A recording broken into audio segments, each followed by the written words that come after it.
Environ 11 000 personnes ont parcouru les allées du Salon de l'Habitat, une fréquentation identique à l'an passé. Ce salon propose d'acheter des cuisines, des meubles, des portails ou encore des spas. Mais l'achat n'est pas le but premier de ces visiteurs.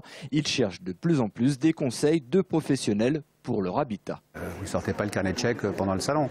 Donc ils cherchent effectivement des conseils, ils cherchent des idées pour l'économie d'énergie, ils cherchent des idées pour la décoration, ils cherchent des idées pour l'isolation, ils cherchent des conseils, des idées. Et après, il y a effectivement un certain nombre d'entreprises qui proposent des produits qui correspondent à des petits objets. Donc les gens peuvent vendre effectivement quand même sur le salon. L'habitat tout confondu représente 31% du budget du foyer. Alors la clientèle potentielle sur ce salon prend son temps avant d'acheter. Quand on investit dans une maison ou quand on investit dans une décoration, bon, c'est des gros budgets, donc les gens ont besoin de prendre du temps, le temps de la réflexion.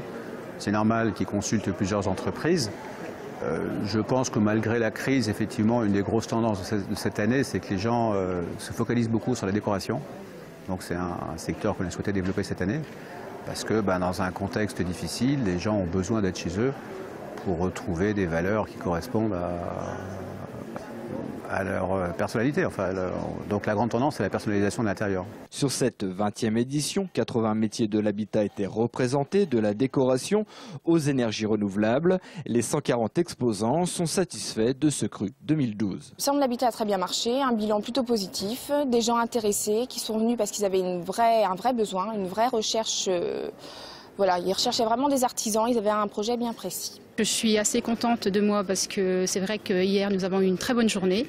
J'ai pu avoir plusieurs contacts et prendre plusieurs rendez-vous. Très bien fonctionné pour nous, beaucoup de visiteurs qui viennent avec des projets très concrets, environ 30 contacts, dont déjà une paire de rendez-vous fermes où on doit se rendre chez les clients pour évoquer leurs futurs projets. Prendre des contacts, personnaliser son intérieur ou tout simplement profiter, comme ce visiteur qui semble avoir trouvé son bonheur en matière de literie.